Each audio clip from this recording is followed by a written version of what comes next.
What would you expect coming into this match? An Aurelia ban, which we just saw. I would have said that anyways, because it's really hard to deal with. Really hard counter pick, which doesn't really exist, and then yeah, at the end of the day, it's Aurelia. She doesn't like win games unless she's fed. Right. Well, there are a couple of champions that do pretty well against Aurelia, but the issue, I think, is that it forces you into a certain kind of team comp. Yes. So, you know, like Yorick, he does pretty well against Aurelia. I've actually heard Wicked, I spoke with him, and he said that he thought that Yorick should just win hands down, basically. Yorick can win, but it's actually because Yorick dominates early. And right. The thing is, Aurelia can never come back from that in lane unless she gets some help. But if Aurelia never gets gibbed early from health and she keeps her health, she can always sustain herself with her passive. So Yorick's actually not that great of a counter pick to Aurelia, because once she starts rolling, she can sustain through that. Yeah, and that is the thing, is that, you know, she does have the great early sustain, and once she hits level 6, it's almost impossible to force her out of lane. But we do have the bans. They are Aurelia, Maokai, and Alistar, and then Morgana, Galio, and Rammus. So taking out some of that AoE, a lot of those kind of taunt snowball champions that could help yourself out early. Maokai definitely great in control jungle. Should be interesting to see what kind of comps they're looking to go with. We do have Shyvana on Against All Authority, and then Gangplank and Corki on CLG. So I'm kind of curious with the Gangplank pick. I'm assuming he'll be running top, but if we'll see something like... We have seen a lot of Nunu as supports, particularly from the EU teams, buffing their DPS carry, so Gangplank and like a Nunu pick, and then if you function that around AoE, they did ban out Morgana and Galio, which would have seemed to go well with that comp. But do you have any thoughts? I guess that'd be kind of interesting to see. I'm pretty sure CLG.eu knows AAA's strength, so these are probably target bans or some kind of... They don't want those champs to be picked against what they want to run. And I know AAA's bans are target bans. They know Aurelia is Wicked's main, and they know Snoop's main 2 junglers are actually Maokai and Alistar, and that's why they're banned. And from the scrims I've seen, Snoop doesn't really play Gangplank, so I think he'll default to Nocturne, but I'm not 100% sure. Okay, well, we do have, for Against All Authority, Ashe and Janna. And Janna, this is actually, we're playing on the live patch. We, you know, for this matchup, because it's both EU teams, we want to facilitate the match as much as we can. And so we're running on live. Janna in this patch is, you know, of course, one of the strongest bot lanes. However, she's paired with Ashe, who's obviously one of the weakest DPS carries in lane, going against Corki, who's really aggressive early in the game. So do you think that's going to be an issue that they're going to have to deal with? Corki with the Soraka is going to have basically infinite mana, you know, to spam on Ashe all day. Is that, you know, a primary concern? It's a problem because Janna Ashe is a really, really strong lane. They actually synergize incredibly well, but Corki basically is a pretty big counter to Ashe in lane based on the fact that he has such large single target burst that doesn't miss. Ashe has a volley, so it's not going to hit Corki at all times. And then just Janna by default is countered by sustain also. Like Ashe and Janna are only going to deal physical damage in that lane, and Soraka's armor buff on Corki will basically mitigate all the damage they can do in a drawn-out exchange, and Corki will definitely come out on top on those exchanges if they play it correctly. Regardless, it should be really interesting to see what Against All Authority is looking to run. I would expect some aggressive champions for their mid and top lane, because Ashe, as the game progresses, is, you know, one of the best initiators in the game. Ashe has the ultimate, which is just, you know, one of the best ultimates for a DPS carry, and we do have Karthus and Kennen. So if they can look to pick up some kills, you know, pick someone off, that could be really aggressive. I would probably expect Corki to pick up a cleanse. Do you think that would be beneficial, or do you think he'll probably go for like a standard exhaust or ignite? The thing, I've watched a lot of scrims lately. I've never seen an AD carry actually take cleanse out of my own teammate, Double Lift. So I feel like they'll all default to either ignite or a heal. But I could be wrong. Even here. Against like the Ashe arrow, if, you know, they're trying to pick people off. Yeah, even against Ashe. Okay. From what I've seen, most AD carries, regardless of whatever CC the enemy team's running, they still run cleanse. They still run heal. I mean, heal or ignite, simply because bottom lane nowadays is kind of like you're separate. You're like on a 2v2 island. Right. Because jungler, it's like on top of the map, you have a 3v3 going on. On the bottom of the map, you have a 2v2. So you don't really need cleanse for that 2v2. It's better to have heal or ignite most of the time, or exhaust. And it is kind of interesting to see this match. A lot of the junglers that we've been seeing recently are a little bit slower at doing Dragon, so we have seen that Dragon pushed back, a couple of minutes in general play, but here we have Nocturne and Shyvana. Both of them can clear Dragon pretty easily, and Karthus on Against All Authority, who, can do a lot of damage. Corki as well can do a lot of damage, so there, it might be interesting to see whether or not those junglers tend more towards bottom lane. Like you said, they have been going top, but I feel like that's partially because of the Dragon being pushed back. Do you think that that's the case? They might focus on bottom lane now more for like an early Dragon, like around 8 minutes or something? I wouldn't quite say the reason they've been top side mostly is because the Dragon, the Dragon control. It's mostly because people have been prioritizing. They've seen that buffs. Taking enemy buffs is actually pretty easy if they don't have a strong early game mid champion, or like a weaker jungle in skirmishes. So if they can take a free boost, they'll take it. And the thing about bottom lane is if you can either chunk the bottom lane really hard or kill one, that's a free Dragon also. So it's always just a decision you can have as a jungler. It's just usually going bottom is really, really hard, and actually getting off a successful game because everything's warded. But since they have Nocturne, it's easier to get in, but at the same time, they only have Corki to deal damage, and they have no other CC to follow up a Nocturne gank. So it's still going to be hard to get anything off bottom lane. Okay, well, we do seem to have pretty aggressive lanes for CLG. Top lane, Kennen is... It's kind of interesting to me. I don't really see a lot of NA players playing Kennen top lane. He is one of the stronger top lanes, but most of the NA players, they seem to, kind of be stuck in the role of bruisers and not be that comfortable picking off those ranged counter champions. But Kennen against Gangplank, he does, have something of a lane harass advantage.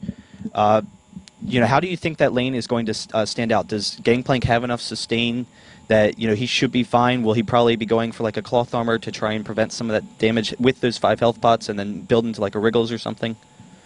Early game, GP actually does very, very well against Kennen. He actually has the advantage on Kennen. It's just once Kennen has levels, then Kennen can start harassing GP, and GP has to start getting some sustain. But it's pretty much a farm lane. You can just level Scurvy on GP, and that's why he didn't take Ignite. He knows, Wicked knows that he's not going to be able to kill Kennen. If Kennen plays well, he's not going to die. And if Wicked plays well, he's not going to die either. So they're just going to end up farming. And that's what's supposed to happen up top lane. And I guess that's true that, they do have Shyvana, which is a pretty weak ganking jungler. She can, chunk you some, which could give Kennen an early advantage. She did take the exhaust, so, that should be pretty interesting to see. Kind of hurts her counter jungling a little bit, not having that kind of escapability, but she's generally pretty safe. She's got great movement speed, so the exhaust will help her some with ganks.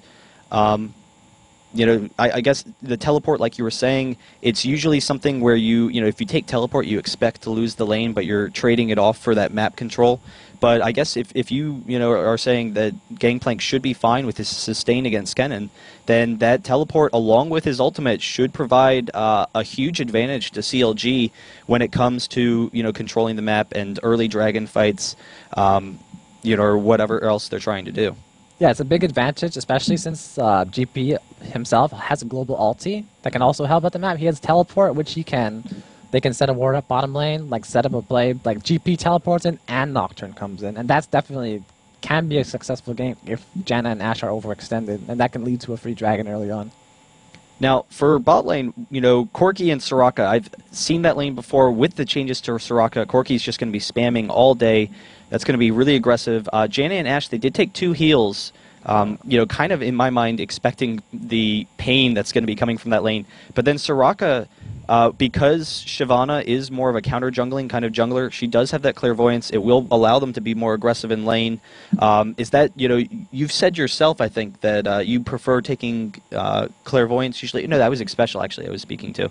But is that something that, how do you justify the clairvoyance versus like a heal or ignite? Do you definitely agree with that decision? On Soraka, I think it's fine because generally in a Soraka lane, the Soraka's positioning, she's not going to be taking damage. So she's not going to walk up and her summoner heal. If she takes summoner heal, it's kind of pointless on Soraka. She already has enough heal, and she's not going to be the one that's being targeted. She can take exhaust, and I feel like as a Soraka player, you don't even really need flash unless like it's a failsafe. So having CV is definitely a great choice, because if you're losing and you're not in a position to take control of like Baron control, like you don't want to face check, you can just CV. And you can easily like make it safe so you can go ward afterwards. So having CV is definitely a good choice. Of course, the flash will keep her, generally safe. We do have a very aggressive kind of initiating team from Against All Authority. If Ashe were to throw off the arrow, they do have the Karthus to follow it up. So that will allow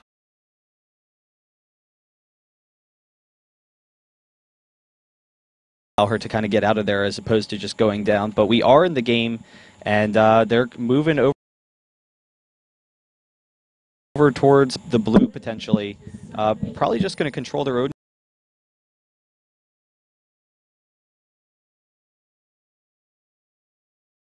And I'm pretty sure CLG.eu is going to start normal blue path for Nocturne. These lanes, I mean, once again, we said earlier that Shyvana is, I don't know, not the most aggressive ganking jungler, and most of these lanes should be pretty safe.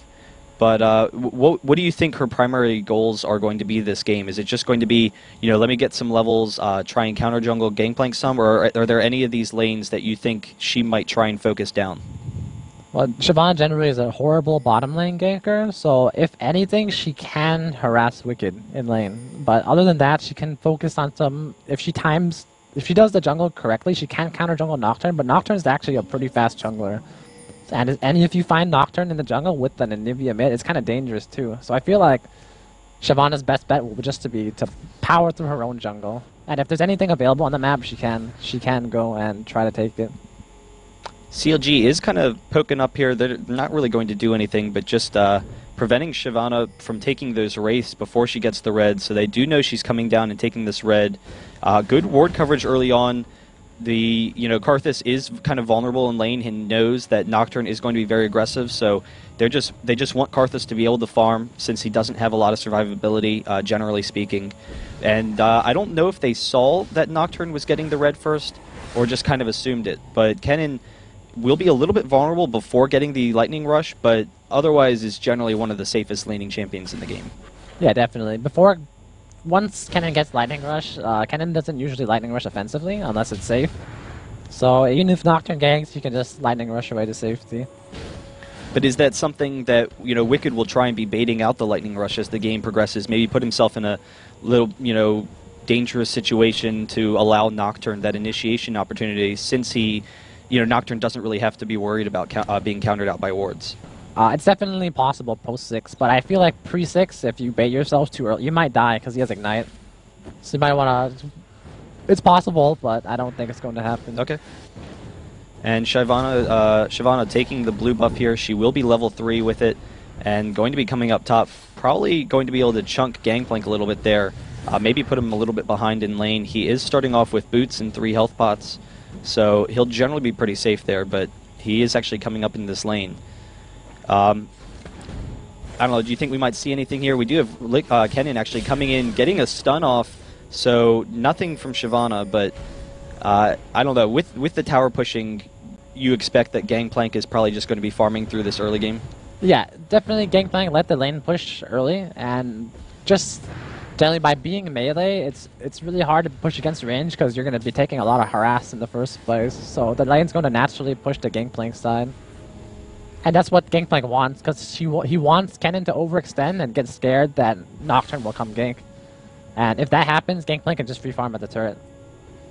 Well, we do have Nocturne coming up here, but Kennen is already recalling. He probably won't be able to get him. There's the CV hitting the Q. Oh, just barely getting it off. Not going to get that off. That probably could have really helped Gangplank in lane, but Kennen will come up, probably getting wards. There he has a ward. Yeah. So what GP did earlier is he let the lane push, and then he started out, he's controlling the creep wave right now, and now he has the creep wave where he wants it, right next to his turret, so he can farm without being in danger of being ganked. But Kennen, on the other hand, Kennen had to go home. He's going to miss some experience, and he had to buy a ward. So he's down gold right now, and he's down EXP. So Wicked has the early lead right now. We do see pretty even lanes throughout, though. You know, at what point do you probably think it's kind of the turnover where Corki and Soraka will probably be more aggressive? Is it like about level 5 or probably to level 6 when you can start poking down with those rockets? It really depends how the early game goes. If they play really well, if Corki plays really well and Janet doesn't shield properly, then Corgi can start winning the lane early. But generally, around level 6, at level 6, Corgi is going to have a big advantage over Ashe. We do have the fear going off onto Moma. Froggen not going to be able to get in that Flash Frost, so Karthus is going to be fine here. Should recall, most likely, though I guess it will push back a little bit. Froggen could potentially freeze the lane there for a short period of time, though. In this Karthus versus Anivia match, I know this is primarily going to be a farming lane, but you know, how will Karthus deal with the fact that he's got the aggressive ganking jungler of Nocturne and then, you know, the burst damage and stuns of Anivia? Is it mostly just going to be, you know, this defensive play that we're seeing here? Well, I know Karthus doesn't want to have the creep wave where it's at right now because he's overextended right now, and this usually only happens pre-6 because once Karthus hits 6 and Anivia hits 6 and Anivia has that wall going on, and Anivia is going to have blue buff also. She's going to be auto-pushing the lane, and Karthus is going to be clearing the wave. So it's just, both creep waves are just going to be cleared, and they're going to stay away from the center of the lane. So it's going to be pretty hard to gank both of them. But yes, Karthus doesn't want to overextend right now. We actually did have Linak coming up here to steal those wraiths, but they did see him with the ward, and we do have the teleport coming in from Gangplank. There goes the fear onto Linak. No. He is going to be able to get out of there, but a little bit scary for a second. Yeah, that's... Froggen missed her Q right there, and they also didn't... he's kind of low on mana, so it's really hard to follow up that gank, especially without any CC after the fear was used. But that's one of the things that you need to do. I mean, you know, Anivia should be generally pretty safe in lane with the wall and with the Flash Frost, but this ward here is primarily, you know, for a counter jungling ward, you know, correct? Yeah, it's both for counter jungling and in possible case of gank, because actually Karthus' follow-up gank mid is really dangerous. If you get caught in the wall and you're out of position, Karthus can flash exhaust you, and then you're basically dead because you're so slow that you'll get hit by every single Q, especially if the jungler comes with double exhaust. But yes, I think it's primarily a counter jungling ward. Looking at the lanes so far, they all seem pretty even. Gangplank a little bit behind, but he's got the creeps pushing to the tower, so that's just natural. Corki versus Ashe is actually dead even. Ashe at a slight advantage so far, which is kind of surprising to me. And then Anivia and, you know, Karthus also pretty even. But Ashe, you know, if she can farm through that early game, you know, can just be a terror late game. Is this just kind of what we're going to see, that Corki isn't going to, you know, be able to stop her from farming that much? Or, you know, is it really just kind of developing once Corki gets a couple of levels? Generally, the early game for Janna Ashe, they actually are stronger than Corki Soraka because Corki doesn't have as much sustain. His sustain with the Soraka lane, Soraka's doesn't offer as much sustain that's needed to counteract the damage that Ashe and Janna have early game. We do have Against All Authority coming in to steal this blue buff. They recognize how strong it is for Anivia to have that, but it is a 4v3, so they'll definitely want to be defensive here. They do have the pink ward, so they, you know, can potentially steal it. Karthus is coming in. We do have a 4v4 potential here, and Ashe is level 6, so she does have the arrow.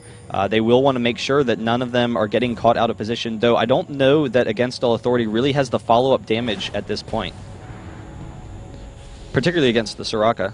Yeah, it's kind of... Karthus has a lot of damage. If the fight goes wrong, Karthus can definitely clean up if he's not focused. And also Ashe is level 6, which is really dangerous. But I feel like they're not in a position to contest this. Linak is going to try and steal it, and he does smite steal it over the wall with that ward there. So, you know, excellent presence of mind there. I guess, I mean, that's really what they were trying to set up. I guess not really trying to engage a fight, but just get them kind of distracted enough for them to steal that blue. And that will hurt Froggen a lot in this mid lane, since Anivia is one of the most mana-hungry jugglers in the game. Yeah, definitely. Right there at the dragon, at the blue fight, I felt like AAA's positioning wasn't the best. So even if they did engage, they'd be at a pretty big disadvantage. But what ended up happening was Shyvana was just like, I'm just gonna try to steal this because I know either Nocturne smites it or Anivia. Because Nocturne is trying to give it to Anivia, and if Nocturne doesn't smite to secure it, then Shyvana definitely will steal it because Smite's going to outdamage the E-Burst from Anivia. And we do have Karthus picking up the blue. Again, generally pretty even lanes, but coming into this mid-game, how do you expect that team fights will primarily go? I mean, I understand Karthus and Kennen, their AoE damage, the disables, that could take CLG out of the fights really quickly, but at the same time, they do have excellent range damage, they do have good kiting capabilities, and then some good disables with Anivia and Nocturne. So is it really just who kind of initiates the fight is primarily going to be in the best position, or is there something else we should be looking for? I actually think AAA has an advantage in team fights here because they do have the best initiate right now with the Ashe arrow, but also they have a counter disengage, which would be counter engage with the Kennen ulti, because actually CLG is not running any exhausts right now. So if a fight goes wrong, and say Karthus is usually always kind of being aggressive with walls and trying to get Qs off, and let's say Karthus gets caught and everyone focuses Karthus, that's like Kennen's perfect cue to just jump in and start AoEing everyone, and there's no answer. You have to kill Kennen immediately, and I don't think that's possible without Kennen, before Kennen does her damage. So that's definitely something to watch out for in these team fights. We do have Linek coming down bottom here. He does have Wriggles, so there is that potential for the Dragon. We did have a nice little engage here on Froggen, but he's going to be okay. But everyone is grouped 4 against all authority, so they are looking to take this early Dragon. And like you said, with the AoE that Karthus and Kennen have, and then the initiation, we actually have Gangplank teleporting in, and there's Nocturne coming in. He stole the Dragon with the ultimate, but he's going to go down quickly. We have the Ashe Arrow. He flashes out of there. Kennen following it up with his ultimate, and Snoopay just barely going down. Soraka was split, so that's going to be 2 kills so far. We do have the Karthus ultimate, so these guys are not looking good underneath this tower. They're actually not going to dive it. I feel like they're high enough health that they probably could. Kennen just going to poke some, not allow them to recall. That's a dead Oh, Corki. there's Corki. That was a really good steal by Nocturne, but I felt like they should not have even tried to contest the Dragon, because what happened, I think we missed it. What happened, because Kennen came down, and Kennen actually forced Anivia to flash. Anivia's flash is down, and Anivia got chunked right before the Dragon fight. So Kennen's goal was to come down, chunk Anivia, and get a Dragon, because they're at a disadvantage. But CLG.eu, knowing that they were at a disadvantage, they still chose to group up for Dragon instead of letting Nocturne just run in and suicide steal it. Like, Nocturne did surprise us all. He stole the Dragon, which is very good for CLG.eu, but they ended losing 3 champions in the process, which I feel is actually, and the tower. So they actually came out way behind right there. Yeah, I was kind of surprised to see the Gangplank ultimate coming in, considering that he was just jumping into all this AoE damage. The Ashe initiation. If Anivia had been there, it might have been a good situation for him where they could just steal it and then wall off and say, hey, that's our disengage. We're just going to reset the fight now. So that'll be kind of interesting later to see whether her wall really takes precedent over Kennen's initiation and Karthus's. Whether she can prevent the engage after Ashe has that, gets off the arrow onto someone. Do you think that'll probably be the case? It's a possibility with Shyvana, because I feel like if AAA engages poorly, definitely Shyvana's gonna Dragon form in. Oh my! Oh, there's the arrow on Froggen, and Snoopay is slowed as well. Linek is going to be tanking this tower. Janna actually coming and taking it, and the flash ultimate from Janna. They're going to be able to pick up Snoopay. Yellow does go down, but Froggen's going to go down as well. Corki going to try and pick up a couple of kills, but isn't going to be able to do it. So 2-for-1 exchange. I'm surprised that Yellow went down. He probably, could have kited a little bit more, stayed out of it since they already had the AoE damage up front. Yeah, that's true. It's just one of those situations where you really, really want to get that champion down, and that's what I felt like happened. But they did come out ahead, so it's not that bad. That was a really great arrow by Ashe. Yeah, that's something that CLG is going to have to watch out for when you're coming down these narrow jungle paths. It really just sets up kind of an easy initiation for against all authority. Yeah, I feel like the Ashe arrow is going to be a big problem in this game, especially since the only person that can get arrowed safely on CLG's team is pretty much Gangplank. I'm sorry, Gangplank, because he's going to build tanky and he's going to stand at the front. But Nocturne generally actually stands in the middle of the line, or even not in the lane, because he usually wants to ult in. So the only person that can tank the arrow is gonna be Gangplank. So that's gonna make them play really scared. Oh, wow, there's the wall off on Linek, and then Snoopy, he's going to be coming in, he's going to get the fear, but he's going down quickly to Soaz, and there's the Karthus ultimate, and Ignite will probably pick up the kill. He is going to go down. And now, Against All Authority, we'll be able to control this blue once again. You know, we did see, there's the arrow. Anivia able to pick up a kill, but they're chasing him down. Soraka does go down, there's the Kennen ultimate. Corki barely going to get out of there. But yeah, I don't know. I guess they even exchange support for support, but CLG's once again losing their blue buff, even when they warded it to make sure it wasn't going to be stolen again. Yeah, I feel like that was Snoop's fault right there, because Froggen's wall actually didn't do anything, so it kind of baited Snoopy into ulting, and that's what caused that to happen. It ended up in 4v3, I think? Or maybe even, something like that, and they just ended up taking the blue. Especially with Ash's follow-up arrow. Yeah, and so Anivia, you know, will generally build a lot of mana, but I guess in this case, forced into, you know, a heavy mana build, won't have that significant damage through the mid game, you know, compared with the massive AoE damage that Against All Authority has. So I guess primarily looking to stall, you know, for those late game fights where they have lots of control in the fights. I don't know. Do you think that, you know, CLG has the significant advantage late game, or is it really going to come down to these mid-game fights and whether or not Against All Authority can just continue pressuring with the 4K lead that they have and the aggressive team fight they have? It's really going to come up to how well All Authority keeps their lead right now, because they're up 4K gold right now, but the thing is they have Ash Arrow, which already has been...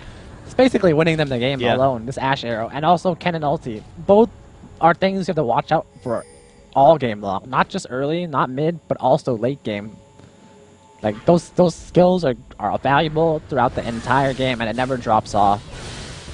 And then you also have Karthus, which is one of the strongest late game like hyper AP carries. And if you're Anivia and you're blue starved throughout the entire game, regardless, no matter what happens, your late game is gonna be really bad compared to Karthus, because Karthus is so much more ahead. So. And it's funny, Ashe was always kind of the most undervalued DPS champion. You know, even when she was played a lot, there was kind of like a point where you really needed to pick Ashe every single game. She was just so strong with her ultimate. And here we see again, it used to be extremely easy to harass her down in lane. You know, she does have the good level 1 burst. We do have Wicked coming up here, but he doesn't recognize the enemies here, and they're actually kind of split now. If we do have an engage, there it goes. We do have the slow from Janna, and Linak's going to come in, but they are going to back off. Concerned about getting caught with that Anivia wall, but they did force the Gangplank ultimate out, which is, you know, one of their stronger initiating capabilities. This will be a free dragon, or should be for Against All Authority, and then the Ash Arrow Wicked will cleanse it, so they will all probably back off now. Yeah, that was another free dragon for aAa, and it was 100% a free dragon, because this is the thing I was talking about AAA, like it depends how they're going to lose their advantage, but also depends how CLG.eu reacts. Because right now, AAA is in such a big team fight advantage that they want CLG.eu to fight them, because they're going to definitely win. And by forcing dragons and forcing CLG.eu to group, they're getting denied creep, they can't come back, and they're also losing dragon. So the CLG should have responded by not even coming to dragon. They should have just stayed in lane and just pushed towers. Push towers, because there's no way you're going to beat them in a dragon fight. Now, Ash's ultimate, you know, really does just win games. As I was saying a second ago, she did used to be pretty easy to harass down in lane. Do you think that, I don't know, if the bottom lanes aren't as aggressive with harass now, what with like the nerfs to Sona, if you can get that aggressive support like Janna, do you think we might see a resurgence to Ashe here? Definitely, because Ashe has always been a strong pick, but in recent times, people have been picking these AD carries that are very strong bursts, and they don't rely on the support. Like Ashe has always needed a support to synergize with her in lanes. Like she always needed a Sona, she needed an Ashe. But then supports like Graves and Corki, they don't really need these half-aggressive supports. They can actually just have Soraka, and they can win the lane themselves. Ashe with Soraka isn't that strong. That's why I feel like people just started straying away from Ashe because they saw like, wow, Graves is manhandling Ashe in lane. Yeah. Corki is manhandling Ashe in lane. Maybe she's just not as strong as she used to be. But the thing is, they just forgot how to play her properly in the bottom lane. As you can see now, like AAA is up against Soraka Corki, and Ashe is out farming Corki significantly. Right. And you know, Corki does have the good AoE damage in fights, but when you have great single target damage like Ashe has, you have the kiting capabilities with the volley, and then the engage. Gangplank, you know, was split pushing. He is going to teleport up here. You know, it's interesting. CLG is actually doing an okay job of stalling here. I know Against All Authority is really just waiting until they have the potential to force an engagement like Baron a little bit more easily. They are pinging this blue, so they will once again try and steal it from Anivia. She's going to try and get that before they can get up here. It's going to be close. But, I don't know, with Against All Authority's team, do you think that we'll probably start seeing them, you know, bluffing Baron a little bit soon? They do have the damage from Karthus, and then Shyvana should be able to tank it okay, though she actually doesn't have a lot of defensive items yet. Yes, they actually have a very strong Baron control because Karthus can do so much single target DPS that Baron will actually die incredibly fast, especially with Shyvana with Wriggles also. So controlling Baron or Baron buffs is definitely a big possibility. But I feel like they really want that top tower before they commit to controlling Baron. Well, Anivia finally has her blue buff. To be able to kind of poke down the enemy team, that'll definitely help her out. She doesn't want to get caught with the arrow. She's probably the only person, I feel like, on CLG. I mean, all of them, clearly, except for Gangplank, would be hurt by the arrow. But as long as Anivia is not hit, she does have the wall to kind of force the disengage and just nullify that arrow to a degree. So I guess that would really be the key target for Ashe at this point. Yeah, definitely. Even if Anivia gets hit in the backline, like, Kennen will flash in, because no one is going to be able to stop Kennen from killing her.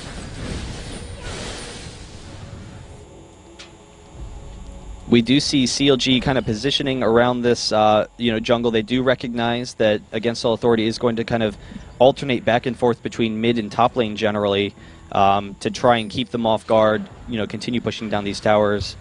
And we actually do see them. I'm not sure if they're coming up to top lane or just going to clear, see if there's any wards in here and try and begin to bait the Baron, but they are actually starting on this Baron. Linux actually taking a lot of damage here.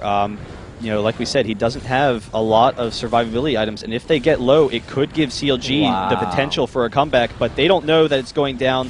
There's the free Baron That's for a really Against All early Authority. Baron. Yeah, that was greatly played by AAA because they know they had no wards. They cleared out the Baron wards and then they kept 3 mid. And this is actually really, really smart. They started Baron with 2 people, and there's no way they could have 2-manned it. But they tried, after chunking Baron to around 60%, Janna came and then the team swung. And by that time, CLG's CV did come out, but it was too late. Had all 5 of them went on Baron, CLG would have immediately knew that they were making a Baron play. But since they went there 2 by 2, they could not respond in time. And so not only does Against All Authority have the huge gold advantage, they have the Baron buff, but then if you look at the items for CLG.eu, we don't see a lot of damage, we don't see a lot of survivability. I mean, they are kind of building tanky. Anivia does have the Rod of Ages, but Anivia will have a little bit of burst, but not, you know, great sustained damage. Nocturne and Gangplank aren't to that, you know, late game carry potential. Corki doesn't really have a whole, I mean, Corki's innate damage, but doesn't really have a lot as far as items are concerned. So in these team fights, you know, how do you think CLG is going to fare, or do they just not have enough items currently? They are definitely incredibly behind at this point, but the only way for CLG.eu to come out ahead in this team fight is to have Karthus. I don't think it'll happen, but if Karthus dies without doing much in the team fight, which is possible if Karthus decides to flash in and go Rambo, and then Kennen doesn't kill 1 or 2 squishies, then CLG.eu can definitely win a team fight. Oh, we do have the wall up onto yellow. He tried to flash away, but he's taking a lot of hits from the tower. Yeah. CLG isn't able to initiate. That could have hurt, but I guess at the same time, if they all engage onto Ashe, then Kennen and Karthus would just absolutely destroy them. Yeah, that was actually one of the best chances to initiate at that point, because Ashe actually got walled, and then from what I saw, she flashed failed forward. the flash. She didn't. It's like she moved forward, and then I was like, really?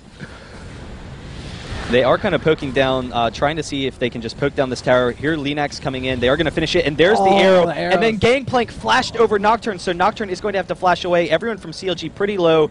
They did get a nice little chunk off of Momo, but otherwise everyone's doing pretty well on Against All Authority, and they can just kind of continue pushing. Ash's arrow, it is a pretty short cooldown, and otherwise we didn't really use any abilities except for Gangplank's ultimate.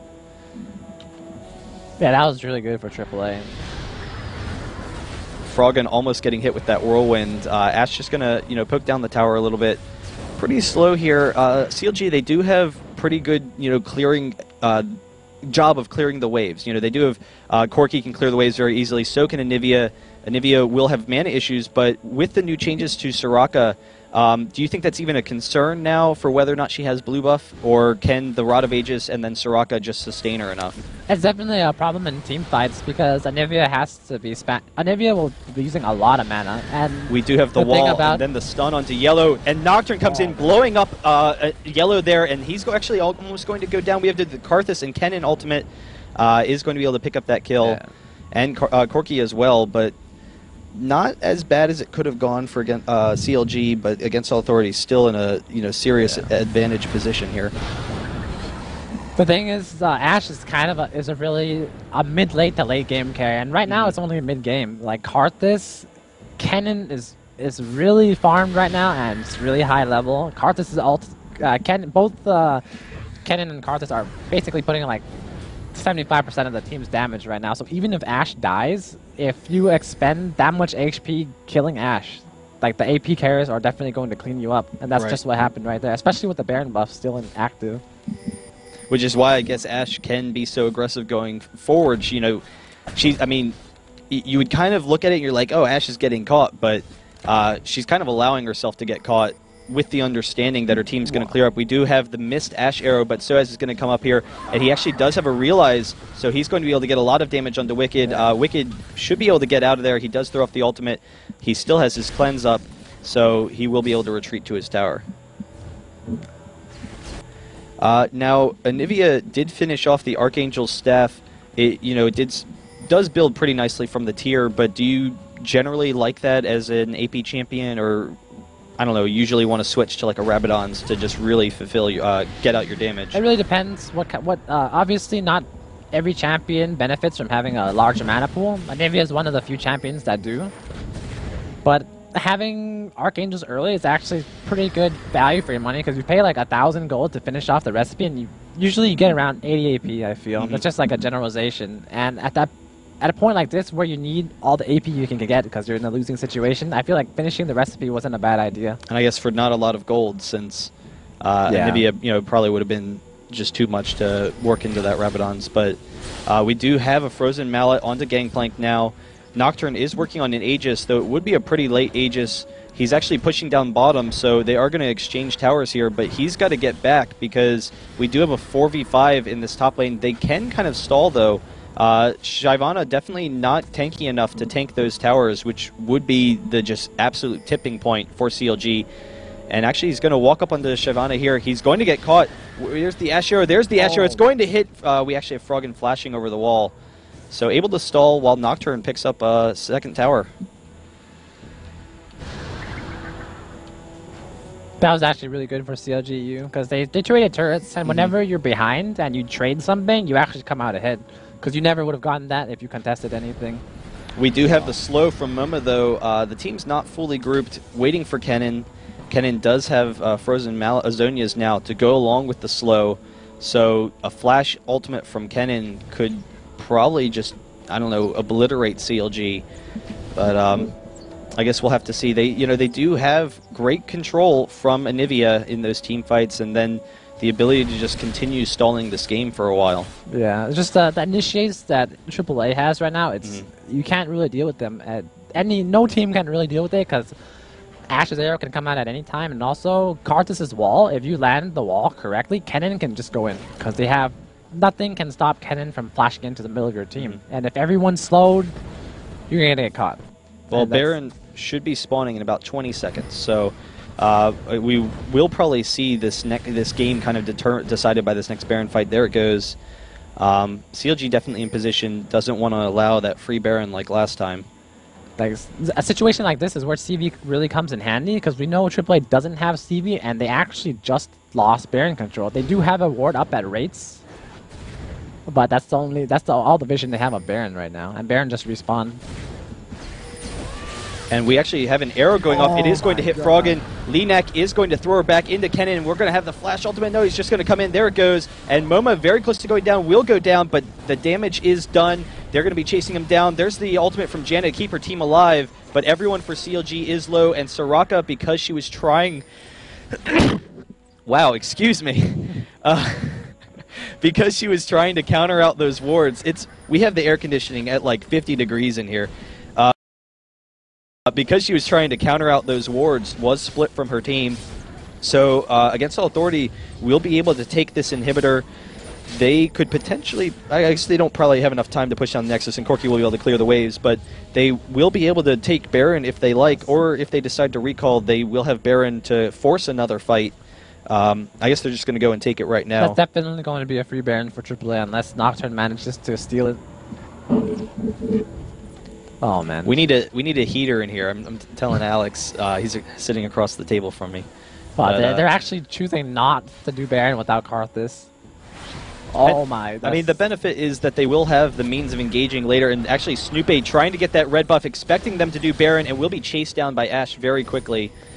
But I was going to say, you know, leaving the Baron up because they know that they have this just ridiculous AoE team and one of force fights, rather than sitting at these towers where CLG is just able to stall, they can just continue to force these team fights. Now that Karthus is kind of in range, you know, they will go for this Baron, and there's not really anything that CLG.eu can do to stop it.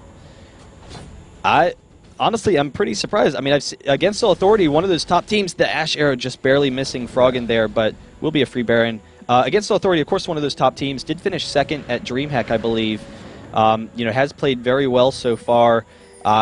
You know, they went 2-1 against Goose this past weekend, but the game 3 that we watched was pretty dominant from against All Authority. But at the same time, CLG.eu, from what I've seen of them, I don't know, they look to me like, you know, one of the strongest teams in the world, and they are one of the strongest teams in the world, but I expected them to take this whole tournament, so kind of interesting to see this game 1.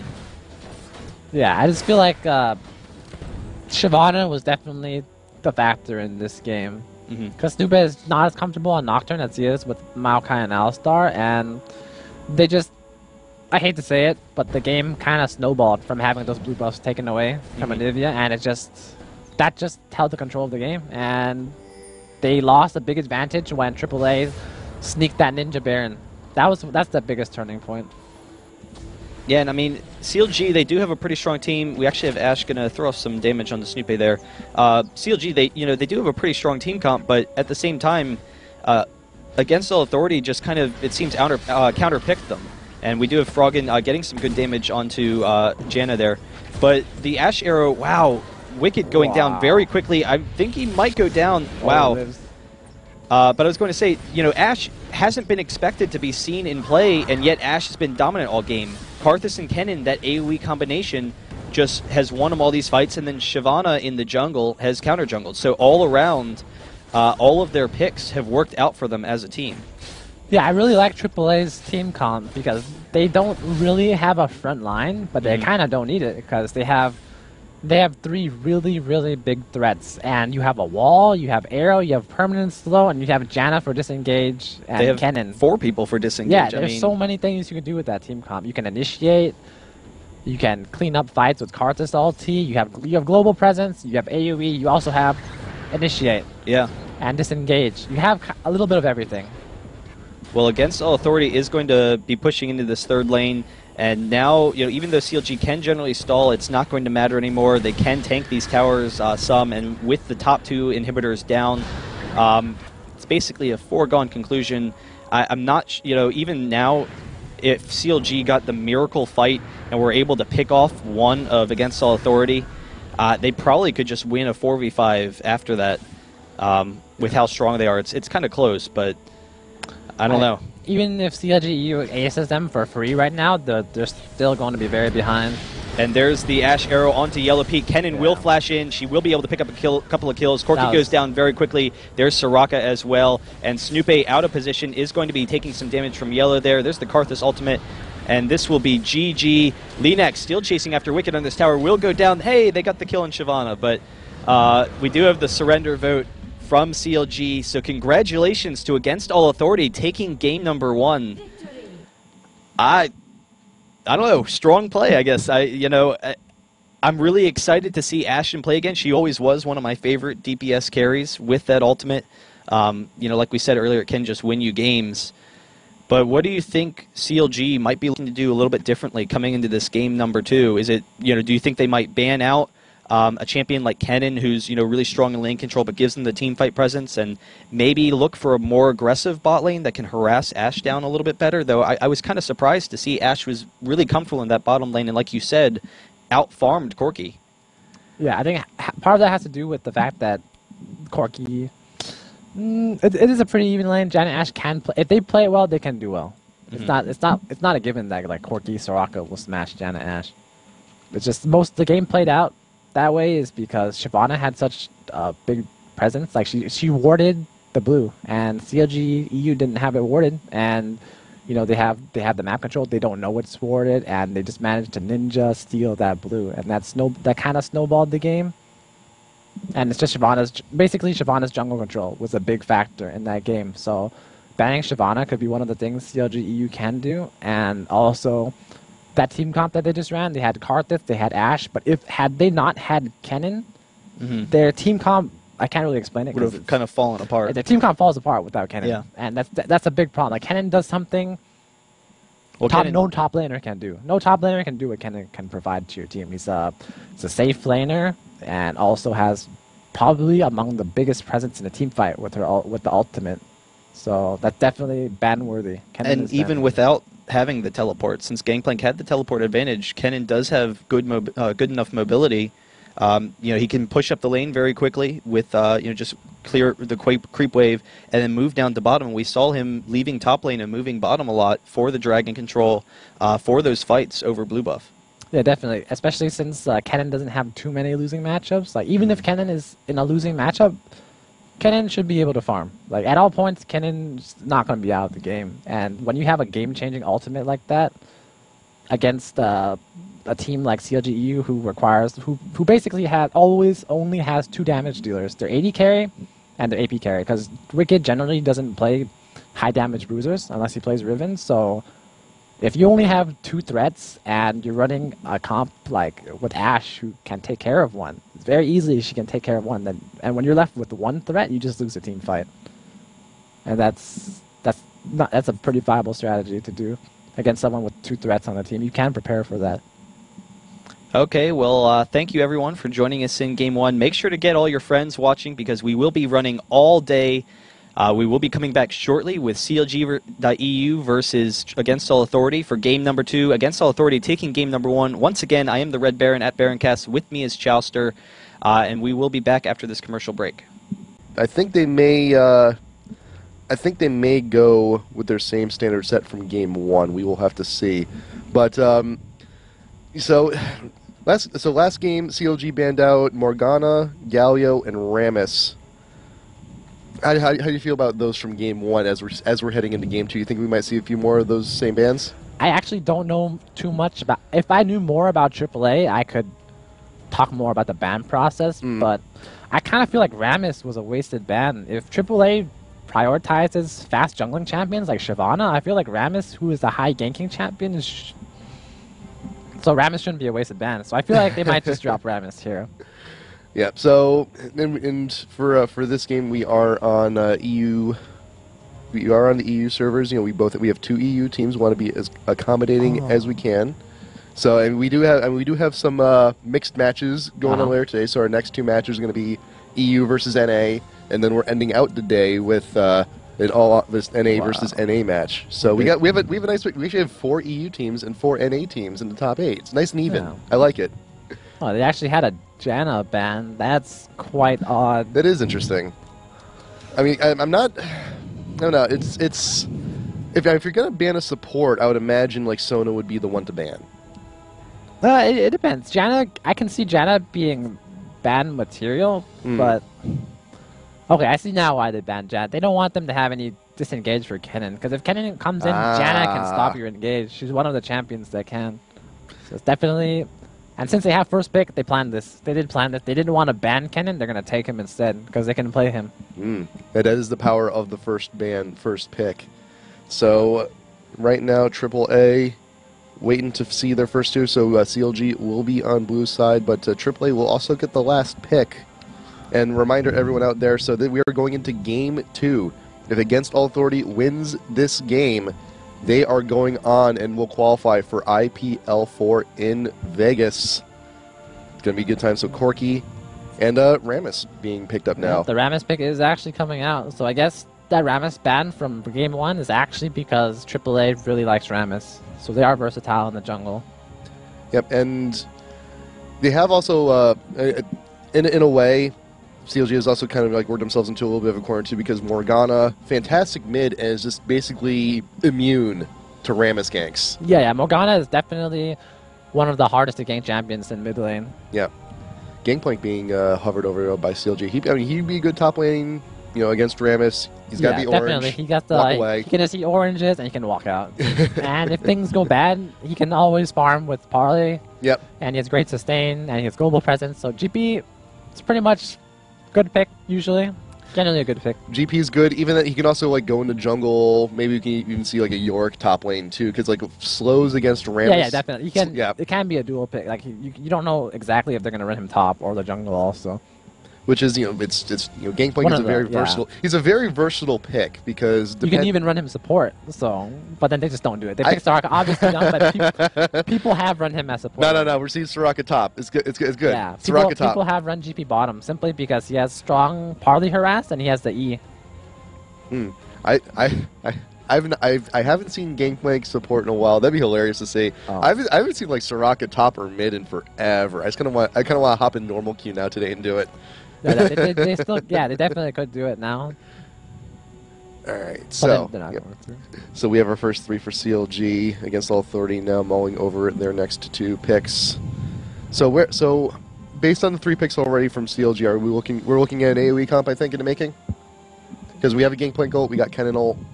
I really don't know what jungler Snooper can play outside of Nocturne, so and it looks like it's AoE-esque. I wouldn't call it AoE, probably. It's just they have Kennen. They have Kennen and they have Gangplank, so it's not really true AoE comp. Okay. Riven and Leona coming in for Against All Authority. Wow. That is really, really aggressive play by AAA. They are picking a high ganking jungler and incredibly aggressive bot lane. Leona is a kill lane. Whenever you have Leona bottom lane, you're in danger of dying if you play that wrong. Leona has a stun. Corky full of burst. Yes. That's a dangerous lane. Especially against a Soraka lane. Like, that's half of that damage is going to be magical. It doesn't matter if you're healing buffed or not. And also, you have Riven top lane with a stun. So even with the stun, you're either going to take full damage from the stun and Rammus on you at the same time, or you're going to have to cleanse one and Rammus is going to layer his CC over it. So regardless of what happens, Wicked is going to take a lot of damage from a gank. So I really like that Riven pick up top. Yep, characters with shields like Riven or Udyr actually do pretty well against Gangplank, just to take a good chunk out of the parlay damage away. Yeah. If Riven can get away from, say, level 1 and level 2 without taking a million damage, then Riven is just going to win that lane. Tristana and Warwick. Do you think? Well, I mean, Warwick. I mean, we're probably going to see him in the jungle. Somebody's already got all this stuff right. Well, we could also see a switch with Gangplank. Could we see Toplick? It's possible. I'm actually not too sure. I don't know if I know Wicked's really partial to playing Gangplank, and since Wicked's taking teleport, I'm guessing he's going to keep it with Gangplank, and Warwick's going to be in the jungle. Yeah. We actually kind of like a suicide style almost here coming from CLG, because they're big. Because we had Snube on Nocturne game 1, he would ult in, get into the middle of the action, was like an immediate danger, and we see the same thing now with Warwick as well. Wait till he's 6, and his ult, try to be the one to initiate, which is a very dangerous dance. Because he's right there, he's trying to suppress a champ, he's in the middle of the fight, and he's like the most obvious person to focus all your damage on. So I think to try and initiate with Warwick and then follow it up with like Kennen Gangplank. No, since they don't have any other person to initiate in the front line, Warwick shouldn't be ulting in to initiate. He should be saving it to CC someone during the middle of the team fight. Yeah. So I feel like the initiation should happen with, say, Wicked's ultimate comes down and Wicked just walks up and Warwick just walks up. And that's going to be the initiate right there. And then once the team fight breaks out, once the focus is fired, like you're not going to let Gangplank or Warwick do free damage on it. You're going to want to exchange. And once your DPSs start exchanging and you're caught up in right-clicking and casting spells, that's when Kennen can just come in and ulti. And that's when Warwick also ultis at the same time. I do like Against All Authorities comp. We have a nice set of stuns. We got taunts. We have all the damage we need. We got the burst from Corki, and Karthus actually worked out really well for them game one as well. I'm a fan. I'm a fan of this, and I love Riven's one of my favorite champs. Leona I feel is quite underplayed. Yeah, Leona is definitely underplayed. I'm really liking AAA's team comp right now. To me it's not genius because it's good. It's very good. Like it's basic, it's clean cut, and it actually I feel like it has a theme going on. Like, but CLG.eu's team comp, I feel like it's a mesh of 5 random champions. Yeah. That's what I really feel like. Like, where's the CC at? You have none. Like, what happens if you get? What happens if you're behind and they initiate on you and your Kennen doesn't do damage? Like, Karthus has exhaust. Regardless of what happens, I am pretty sure that exhaust is going to be saved for that Kennen. I so think Kennen's ultimate damage will be halved, and Wicked is not going to build DPS. So your only damage is going to be coming from Tristana against Corki, Riven, and Karthus. And you have so much lockdown with Leona and Rammus that I feel like they're, once again, with their 2 threats, and Kennen, who's going to be outed by Karthus' exhaust, they are really at a big disadvantage going to team fights. Yeah. So I mean, if I were Froggen, like, do you think? I personally would, like, in a situation like this, like, try to rush Hourglass as quick as I can. That's what I would do, just so you can get into the fight Hourglass, because you're going to get CC'd. Yeah, that's definitely the item to get, and it's gonna make or break the game. If I wouldn't even finish the Will of the Ancients. I would just get a Hex Tech and just go straight into Hourglass, because it's going to be that important in this game. Yeah. And if Froggen loses lane pretty early too, we may have to skip the Revolver completely. That's actually possible against Karthus, because it's pretty hard to harass Kennen as Karthus. Yeah. So, but I feel like most people are pretty close-minded about their builds. Like they're gonna get it. They're gonna get it. All right. So these are your teams for Game 2, CLG.eu versus Against All Authority. We are going into Game 2. Against All Authority is already up 1 game. If they win this next game, they will qualify for IPL 4 in Las Vegas. This can be huge, because we're waiting for AAA to break out now in Season 2. They had a fantastic showing Season 1. I'm excited. I'm really anxious to see what these 2 teams do, and if CLG is able to make something happen with this team. So, I don't know, man. Yeah, I'm really excited to see how this plays out, because I'm really liking AAA's chances right here. Yeah, AAA. They have a very nice variety. They have all of they have all the CC they need. They have all the damage they need. Wonderful, wonderful stuff coming in from AAA. So, and in the meantime, while we are loading up the game, always remember Facebook.com/IGN Pro League. Just go in there. We have a nice sweepstakes going on. $25 worth of RP could be yours if you enter a little sweepstakes. As always, follow us on Twitter at IGN Pro League. Check out our YouTube, youtube.com/IPLLOL. And if you have any amazing replays, IPLLOL replays at gmail.com. We are always accepting those. So we are in the game now. There we are. Cool. It's actually interesting that Leona is taking Ignite. I've actually don't see that very often, that the support takes Ignite. Yeah, I mean, we also had we even had our killing spree the other day, where we actually had a heal Ignite. Wow. Bot lane. But yeah, Leona playing guard here by Race, putting down ward. So right now, CLG, they want to get that invade. They want to get that red ASAP, and right now, AAA actually has the same idea. No, they're just warding. Looks like they're actually, yes, it looks like they're both going for their red. Hey, great minds think alike. They both want to steal red from the other team. I feel like CLG.eu was actually a lot more deceptive because they sent the Warwick there deliberately, so like they could see the Warwick there, and then they're like, oh yeah, we're actually gonna take your red, but we're gonna pretend we're watching our entrances. So we have a mutual steal, but Warwick is still ready. Snoopy's here, ready to take those wolves and then move on to blue. But so we're gonna have a steal from red. Probably gonna go. We're probably gonna see Yellow P grab it, or we're gonna have Froggen take it probably. Or the CV goes down from CLG. They know the coast is clear. They're gonna start taking those wraiths.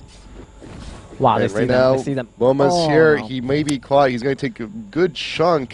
Had Tristana not wasted her rocket jump on those raids, Karthus would have definitely wasted flash right there. Wicked knows also something is oh wow, up by they're setting up a 2v1 bottom. They're setting a Gangplank bottom, the 2v1 Leona Corki, which is it's okay. If the lane pushes fast, it'll be okay. Snoopy here going to be grabbing the blue shortly. So we see a lot of lane switches occur. So like, what would be when do you choose? What are your good opportunities for lane switching?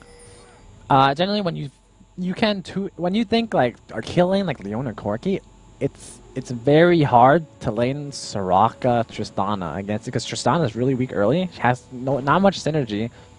Right now, Rammus Linux coming from behind, getting the stun off on Wicked. He has to flash away. Oh, that flash is down already in a Leona lane, so that's pretty bad.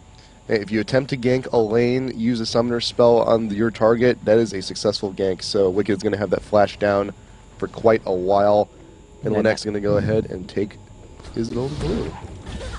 Top lane yellow, Pete and Crapple actually pushing in so as quite a bit. You're going to have the same thing going on in both lanes. The thing is, Riven is actually worse off than Gangplank and farming because Riven has to go melee range, and Gangplank can actually just farm with Q. Parlay is powerful enough so he can do that. Plus, also, Gangplank has the oranges, so any CC, you can just go ahead and clear, while Riven has to preemptively dash away, also has the stun. You just have to be very well-timed, have to be very on point. But you know, we are the pro-level play, so I have no doubt that Soaz can actually do that. And right now, Snoopy is actually going to go ahead and steal the red. Very aggressive play. That was very good by CLG.eu. They know Rammus is really slow in the jungle, so they decided to go ahead and just steal their red.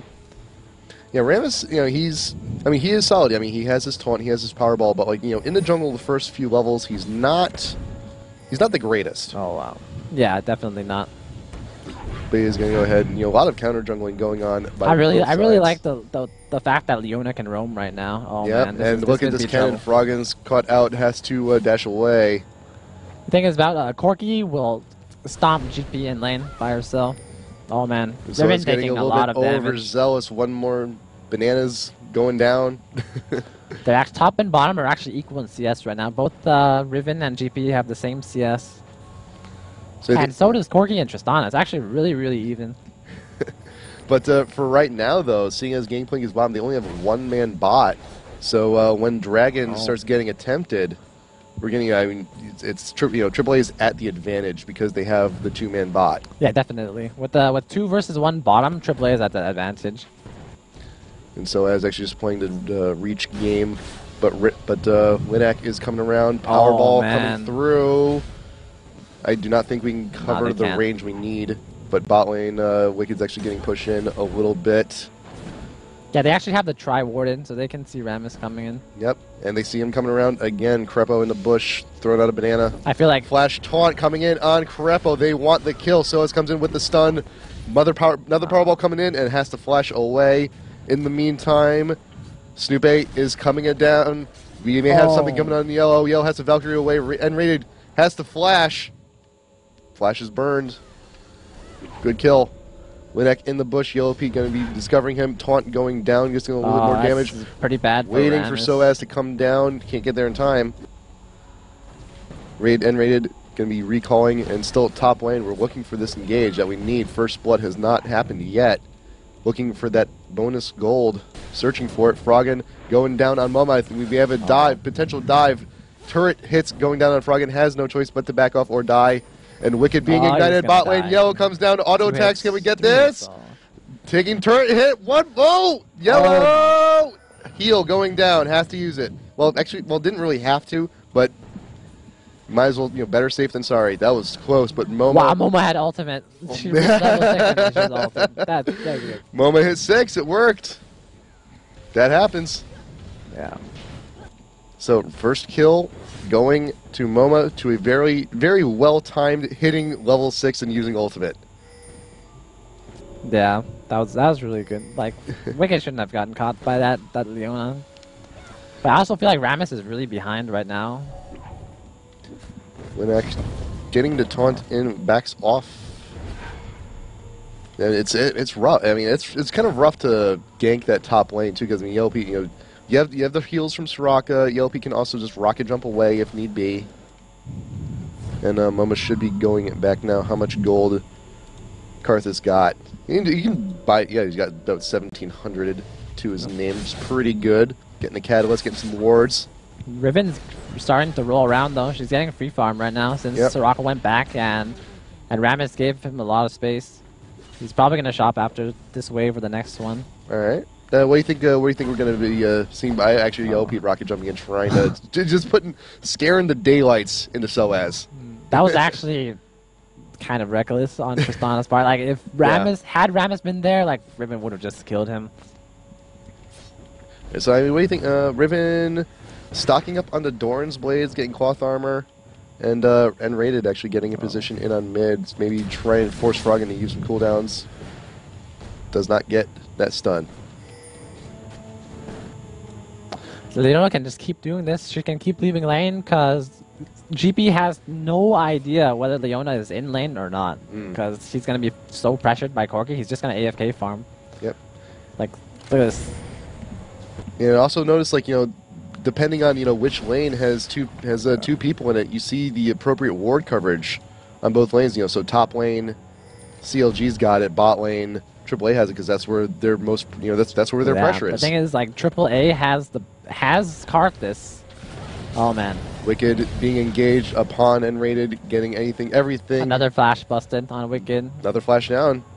Still successful. Like, Wicked is playing bottom lane just like he'd play top with no wards, and he's just leveling Scurvy. He's just AFK farming bottom, but that's 2v1ing bottom like this is actually, it's really tough because they have no ward on Dragon, and Karthus controls Dragon very well, so they can potentially get a free Dragon right here. Even right now, they can just go on Dragon because they know Wicked's going to back after ulting. Yeah, I mean, that's a dead giveaway if Gangplank's going to be going back in lane. He just pops down the ult, farms the creeps just so it doesn't push to tower.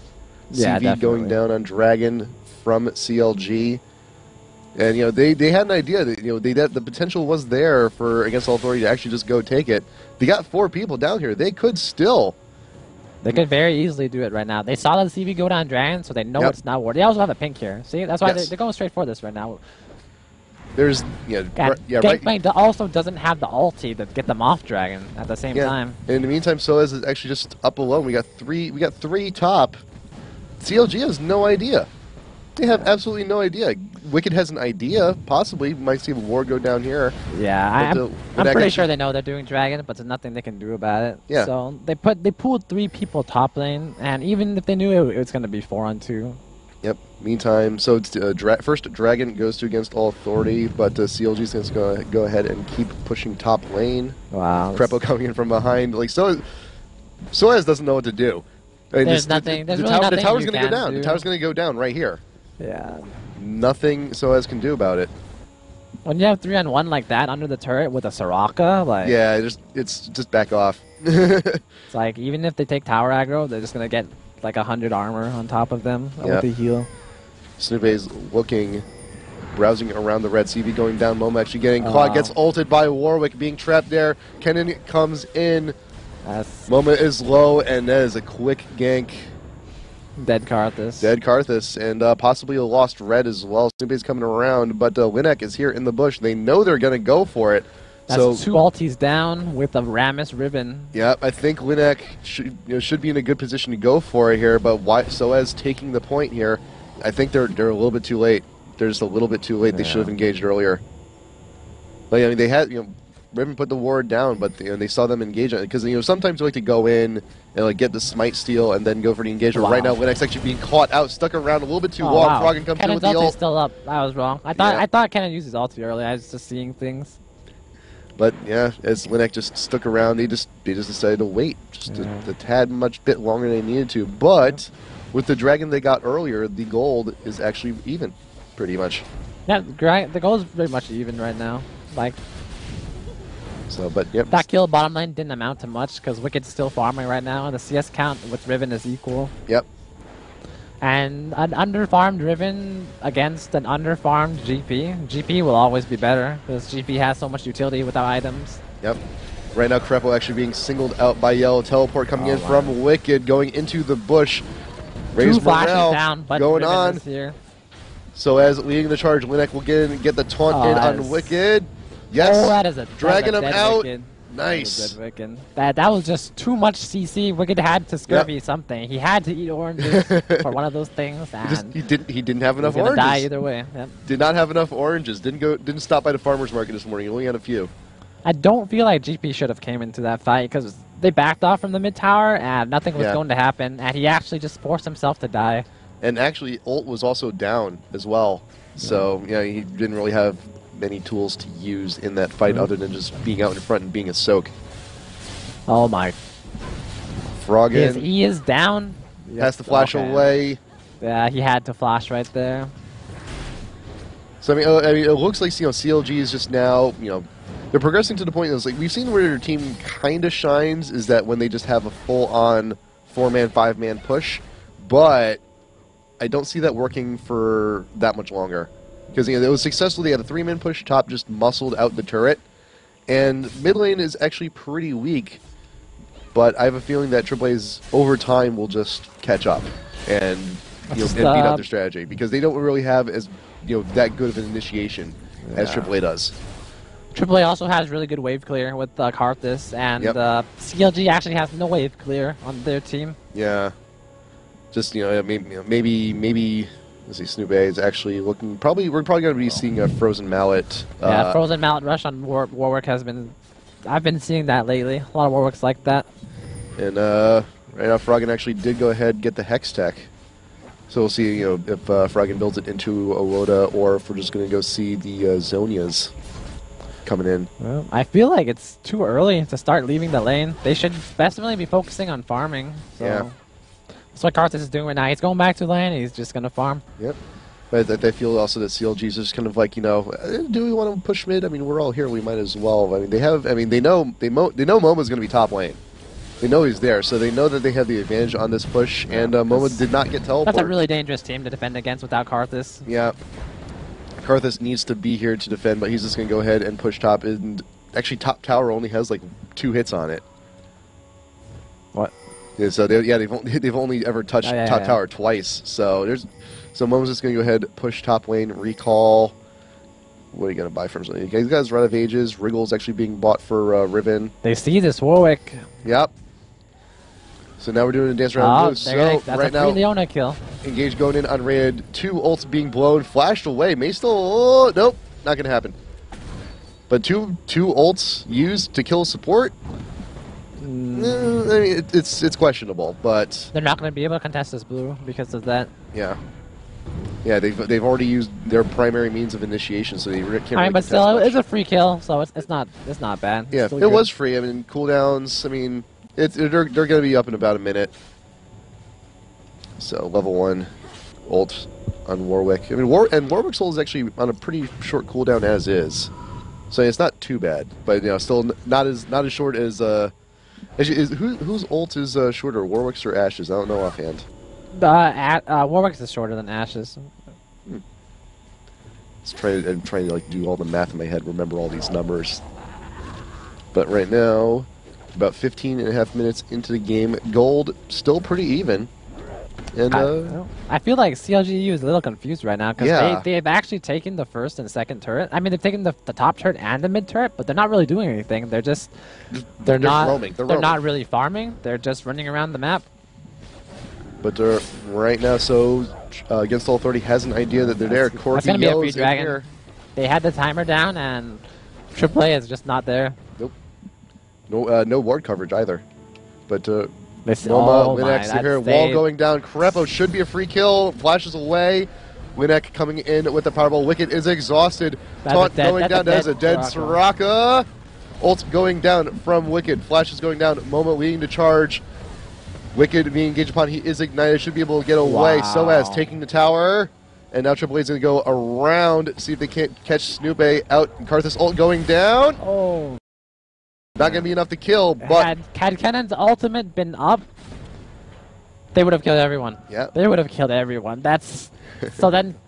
Wow. I actually thought that, like when they killed the owner for free, like that ultimate wasn't going to amount to anything because nothing's going to happen on the map. But actually, like the 5-on-5 fight just happened, and her Cannon's ultimate just so happened to be down for like 15 more seconds, and that just cost them the fight. And it was good positioning by Moma and Soaz right there in that bush, catching them off guard, right as they were finishing Dragon. So good on them. Great positioning. And there's only about 500 gold difference between these two teams. And who's actually getting the bulk of it right now? Corky's got a pretty fat wallet. So does Karthus, and Kennen does a little bit as well. But I think we have a little bit better distribution of gold on Against All Authority. Because you have it on your two carries. You got Karthus and Corky. And they're the ones that need the gold the most. That's true. CV going down. Oh wow, the red seal right there with the CV. Nice. Nice. Fantastic CV, fantastic steal. And Yellow actually just face-checking that bush. Might be in a little bit of trouble. And Rated right here playing backup. So... I'm still increasingly concerned about how where CLG's place is going to be in late game. I mean, yeah, Cannon's ultimate is devastating, but Cannon's gonna need an opportunity to run in without dying. Flash wow. ult going in on Moma, gets the vision and ignite. Yikes! 100 to 0 Moma right there. Look at that! Wow. Yeah, Froggen's making that was a really good play by Froggen. I guess there we go. He knew Karthus's summoners were down and he just went for it. Now we see what's going on here. Abyssal Scepter being purchased by Froggen. How much magic resist does Moma have? 36. No.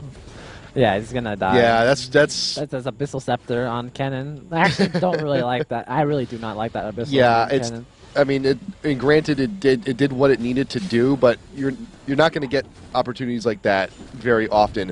Plus, I mean, how much magic damage does the rest of the team do? Actually, Froggen being engaged upon underneath their own tower. Wicked leading to charge, but we got 3v2 mid lane. Yeah. But yeah, like It's just like the Abyssal Scepter.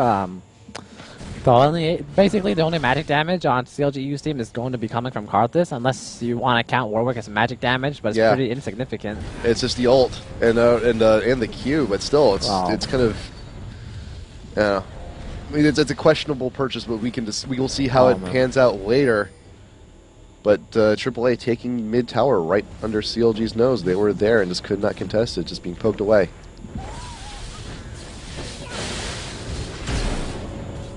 So AAA actually going to Corky is going to go ahead and back. Wow. What's he going to buy? Rammus is top and someone. This is 5-on-3 mid. Yep, Rammus is alone. CLG's just going to go ahead and keep on pushing in this tower. Corky backed. Rammus is now catching up, and this tower might actually just be picked off right here too.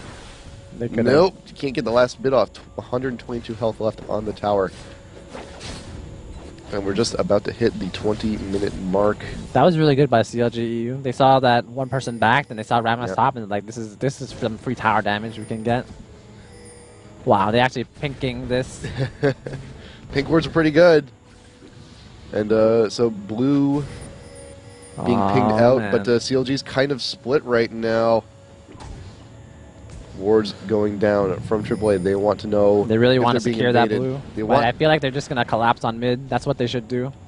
Yep, CLG.eu So, is yep. just collapsing on it. They're going to take this turret. They're going to take it. Yep, they waited for them to go in for the blue, and then it's Oh, wow. They actually didn't even backed take it. off. One Why? hit left, and they backed. What? 31 health. You could have just kicked it. You could have just like tapped it with your foot and would have fallen. What happened? Yeah.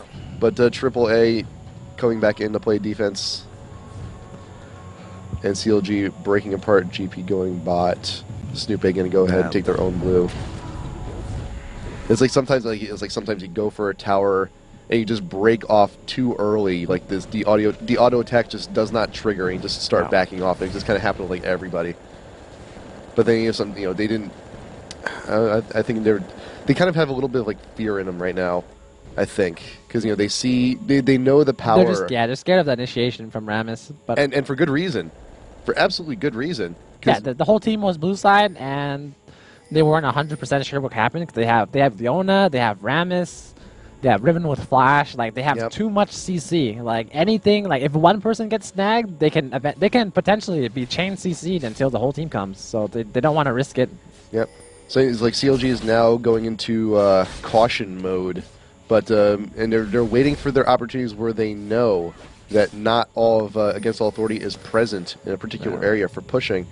I actually don't like where this game is going for CLG. It feels like this whole game, there's going to be no more farming for any of the top solos, and Gangplank is very underfarmed. Yeah. Raise morale going in on Wicked, not much happening. Oh. Keeping them at bay, and Linak in the bush getting a taunt off, and Wicked has to clear they should have went right there. That was their opportunity. And so as going in with the stun, Linak playing point again. Ult from Gangplank Gotta going watch down. out for the Kennen. They gotta watch out for Snoop Kennen. coming in. Kennen, there's the ult. Momo going low. Linak going low. Not quite sure what's going to happen to Linak. Just about to go down. And Karthus ult coming in. Wow. Nice. Lives, yes. Yellow Pete actually being engaged upon. Unite may finish him off. Crepo being dead. close. And Yellow Pete, last tap. That is an ace for Against All Authority. A free Dragon. Possibly a free Baron. We'll have to see. Yeah, that is... They should have... They can't do Baron. They can't do Baron with this team. They have to wait till Karthus is up. Okay. Well, he's going to be up in 10 seconds. So it'll be too late to do Baron. But right now, like, even though this is why I always say the gold count's misleading, because even though AAA is only 2.2k gold ahead, and you can say it's anyone's game, but they're in the driving seat to win right now. Like it's really, really big, because that team fight showed exactly how strong an exhaust is against Kennen. Like if you don't have Hourglass and you get exhausted, had Kennen not been exhausted, they could have potentially won that team fight. Yeah, but potentially could have won that team fight, but the exhaust went down early, and Kennen's ulti was just mitigated. And Kennen, bought the Abyssal Scepter, now bought a Giant Spell. I'm probably going to see like Rylai's or something, probably. I don't feel like... I feel like a Giant Belt's okay. It's okay if you're not going to get an Hourglass. So I don't know where he's... If he's getting a Rylai's, I don't agree with getting a Rylai's, because right now you really, really need that Hourglass. Like you already wasted all that gold on Abyssal Scepter. Hourglass would, Hourglass should have been there too. Kennen's job is only to ultimate and do as much damage as possible. That is Kennen's only job. And if you're buying Abyssal Scepter and you're trying to tank, like if you're buying it for the MR, there's no point. Because if you ulti, it doesn't matter if you're taking damage. As long as your ultimate goes off, that's all you're there for. So, what situations would it be okay for... What situations would you advise a Kennen to get an Abyssal Scepter? When they're against... Basically, when you don't need an Hourglass, obviously, like, you need to prioritize the Hourglass. That's one thing. So that's why I really don't agree with it. And also, if you actually have a second AP carry. Like, if you had Rumble and Kennen, like, man, Kennen goes in. Doesn't matter if you get exhausted, because that Rumble ultimate goes down, it's going to eat everyone. Like, you can layer, like, AP bursts with that Abyssal Scepter. But in CLG.eu's case, they have Warwick and they have GP. They don't have much synergy with that Abyssal Scepter. Like, I understand you're scared of Karthus doing, like, big amounts of magic damage. But when you're Kennen and you're at this point, you're basically all the damage that you have on the team. You need to get that Hourglass. So right now, Froggen leading the charge, getting into the river by a Baron. counter warding going on both teams. We got an Oracles on Rammus. We got an Oracles on Gangplank. Yeah, they see Karthus bottom, so they're just gonna try clear Baron right now. And that tower should actually be going down pretty shortly with the next minion wave. Yeah, Karthus' exhaust is actually coming back up. It'll be up in time for the next team fight. I think Karthus needs to hurry and get back up here because he does not have he got the exhaust instead of teleport. So right now all of CLG pushing in on mid. Karthus recalled. He's going to be coming back. He's got his death cap. He's got his Rod of Ages. How much AP is he running right now? 374 AP. He's almost level 16 too. Once he hits level 16, it's gonna be big. And he's almost there too. So so after we'll wait till he hits 16 and see how much damage he gets to do. And right now CLG still wandering around Baron area, being pinged right now by Against All Authority. I think they might be moving in. Winnek coming in. Like, this is why I feel like CV is optional. Like, some teams swear by CV, and some teams don't ever get CV. There should be a balance between the two. Because you see here, like, Leona with CV, that doesn't make any sense. Because you're in a kill lane, you want to maximize the kill potential. Like, Leona sets you up for kills, you want to maximize the kills. I mean, as long as you don't, like, let Baron be completely, like, don't have any wards there, and the enemy can sneak Barons in, then CV isn't that important. Yeah. I mean, especially, if you end up going in a 2v1 lane, too. So, I mean, yeah, especially. Like, what's CV for? You can't really, there's no kill potential, right? If you're not going to exhaust someone, like, they're not going to be winning. There's no defensive exhaust going down. Right. So, 27 minutes in. Against All Authority has proven what they can do in team fights, and they're now engaging in. They're getting the wards down around Baron, seeing if they can't bait out this fight. Maybe they're going to sneak around. They're trying to see if they have any more wards. CV going down from CLG. Rammus powerballed, looking for that initiation. So as in mid. So I think and Against All Authority has actually been doing very well, playing around in the bushes, getting the initiations they need to. Getting into taunts in from the bush. Fantastic work they've been doing all game. They are. And the Wicked coming here. He is out in front. Gangster has to flash away. And everybody. Wow. Gangplank going down. Snowbase out in front will be melted immediately. So as out in front, MoMA poking off as much as he can. Wicked being caught out. That is 2 for free. And ult going down, finishing off. 3 guys died. Pete, nice. That's Baron for them. That is a free Baron. That was Kennen. That may be game. That could potentially snowball in. Kennen was actually not at that team fight. Kennen was actually in bottom side jungle. I don't know what he was doing, but that allowed them to get the free jump on the team fight. That was a crazy. great ultimate by Leona. Fantastic ultimate by N-Rated. That got everybody. That hit every single person present. This also shows you like how strong Leona is in team fights. Like, sure, if you're not in a winning lane and Leona's not. It feels like Leona's kind of useless, you know? Like, if you're getting pushed back as Leona and you're playing defensive, you can't do much. But when it comes out of lane phase, and even if you're losing lane, it comes to team fights, you have so much CC, and you're so tanky as a support. It's just so much utility. And Karthus is actually doing quite a healthy deal of damage with the death cap and the Baron buff. And he's getting another needlessly large rod. Yeah. The man's insane. It's near 900 damage on his ulti once he eats that blue potion. Yep. That is, pretty much. Just waiting for that next team fight. Drink the blue pie. Actually, just decided to chug it right now. Why not? That is 900 damage on Requiem to everyone. Yeah, the team fight is definitely coming out. Like, they have all the CC and they're using it. They're just catching people and they're they can't do anything. Like, Gangplank has a scurvy, but it doesn't matter because you cleanse. Oh no, Froggen got discovered in the river bush. Gangplank has to ult defensively. MoMA actually a little bit too far out in front. Actually gets caught, loses the Baron buff, but Requiem's going down.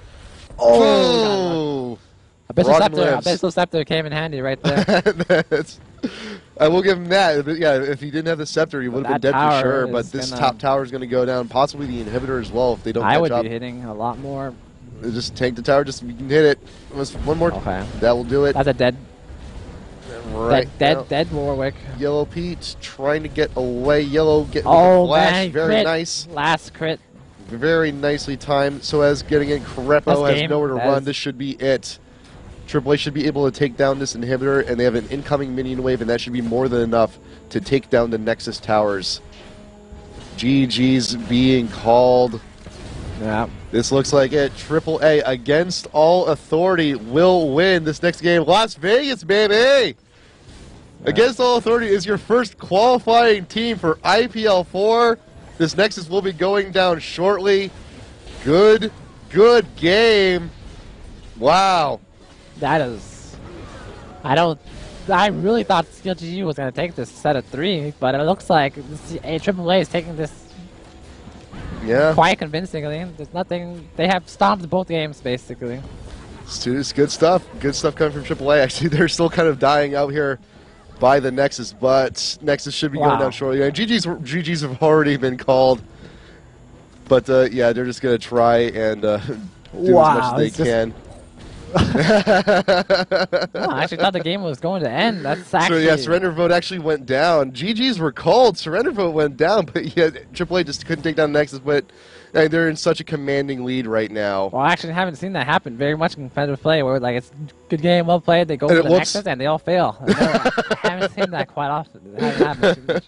But I mean, look at the lead. It's essentially a 10K gold lead. They should be pushing down. Anyway, now we go into the long push, but for the most part, this game is pretty much over. It is definitely. I wouldn't say it's 100% over. Yeah. But I mean, if the game drags on enough and Kennen manages to get his hourglass, and maybe AAA doesn't get the jump on them for the first time in these team fights, like they still have a chance. But they're very much behind right now. So Linak, Yellow pushing up mid. He's got the Sunfire cape. He's got all the resistance he needs, and this should be the long push in to Nexus. I mean, both of these turrets are down. They can just go in and charge in. This game is so important that I feel like AAA should just wait until the top lane shoves into the Nexus and just take their time. They don't have to risk anything. Gangplank actually Wicked making his way back up to mid, needing to defend this. But yeah, it is a little bit awkward. You call GG and you're not quite done. Yeah, it's because no one wants to quit. No one wants to quit. Yeah. Like this is the game. Like everyone wants to go to IPL. Oh. Yeah, we need a fantastic last stand. We need a last stand here. Tower is gonna be focused down. Kennen ult going down. The tower will fall. Kennen, wow, Kennen's ulti does the job. The turret goes down, but Karthus ulti is gonna clean up everything he needs. Yellow. Whoa. They could win. Depends on Yellow Pete. Yellow Pete can kill them all. Here comes Linak. Oh, focusing down. God. What? One more hit. He's that guy. No, Soas trying to get away. He's dead. The damage. Yes, picks away. See, now I feel awkward. Oh wow. Now I feel mad awkward because we had Kennen ulti just went down like it's supposed to. It went down right. And I feel so awkward right now because it's just GGs were called. The surrender vote happened. It happens. I mean, it's happened before. Like, man, that is just. It's like I'm not sure if Karthus' exhaust was up or not, but they definitely should have exhausted. I feel like he was. I believe Karthus was ulted by Warwick, right? Okay. That's Karthus is focused down by Warwick. That fight went as good as it possibly could, because I saw Riven actually had a chance to initiate, but. Like I said earlier, this game is so important that AAA wanted to drag it out, that it went to the point where they should have initiated, but they chose to play safe, and CLG.eu just went really aggressive. And they took it. Wow.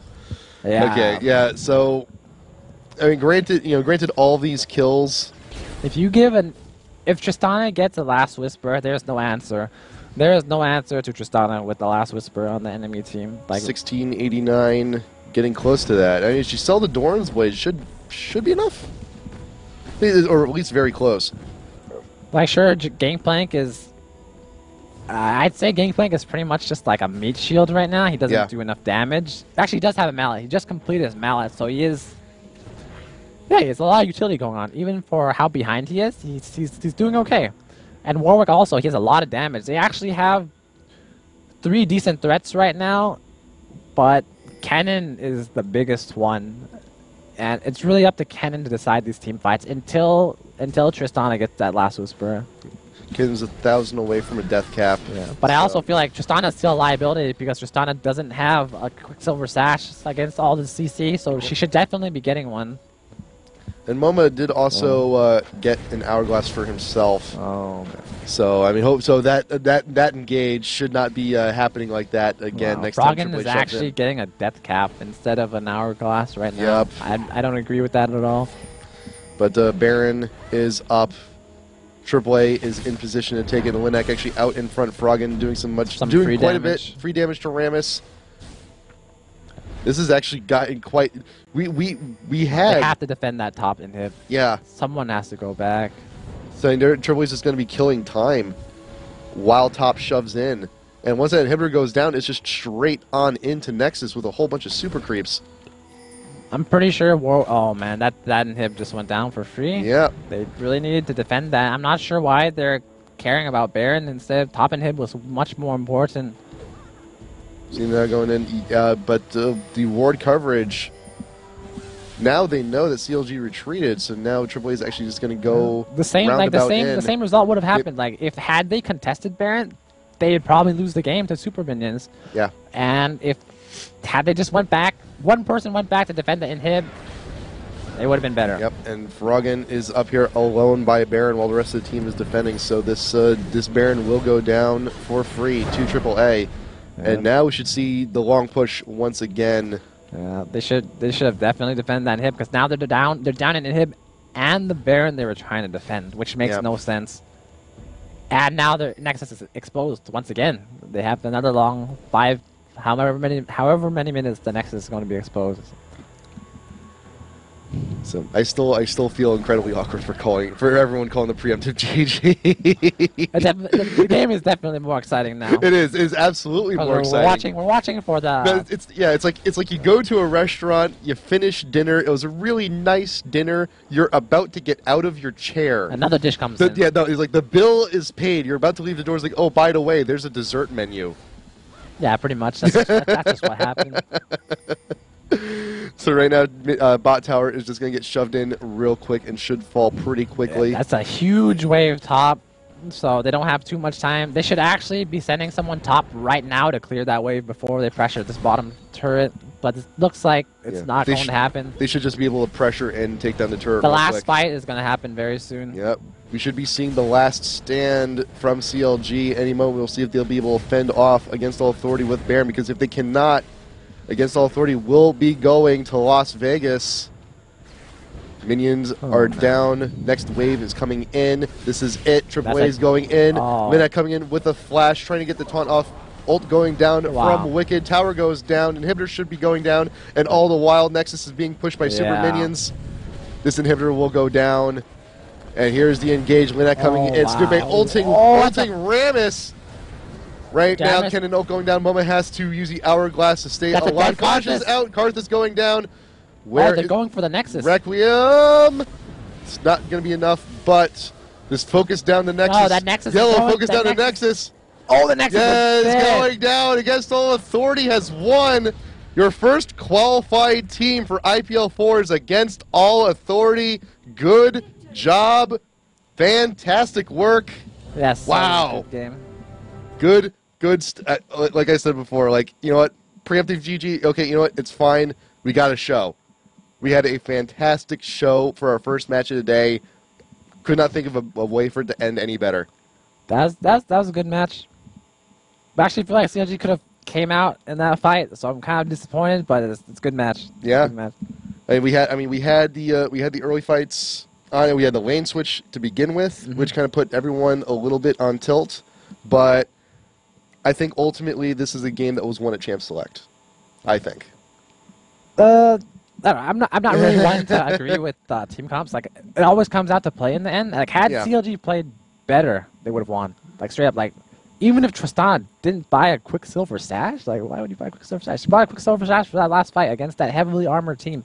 She has a pickaxe. She could have had a Last Whisper. If she had a Last Whisper, they would all be dead. They'd still be in the game right now, but she bought a QSS. Yeah. So that's why you can single out that as as the main, like, that's why they lost that team fight, because she had QSS.